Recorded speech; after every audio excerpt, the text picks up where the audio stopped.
Heartbreak at dinner table. I slid the envelope across the white tablecloth, hands shaking, barely noticing the candle flicker between us. She looked up from her wine, her lips already curling into a smile that didn't reach her eyes. I'd rehearsed everything, how I'd finally quit my toxic job, how we'd start fresh after all the late nights and stress. I thought this anniversary dinner would be the moment we let go of the past. Instead, she reached for my hand, squeezed it, and whispered, "There's something I need to tell you." Her words tumbled out in a rush, too fast to process. She'd been seeing someone else. It started as a mistake. She never meant for it to go this far. I barely heard the rest until she said his name. My boss. The man who'd smiled in my face, who called me family at office parties, who'd just that morning complimented my work ethic. My stomach dropped.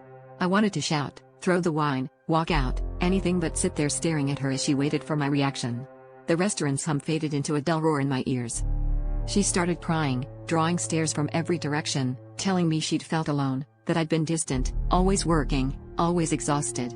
I thought of the months I'd spent grinding overtime, desperate for his approval, thinking it would save us. I realized then the joke was on me. Every extra hour at the office had just given them more time alone. I wondered, bitterly, if he'd read my resignation letter already, if he'd laughed when he saw my name on it. I stood up, knocking over my chair, and for a second, I saw not just her betrayal, but mine. I'd traded her presence for ambition, convinced myself it was all for us.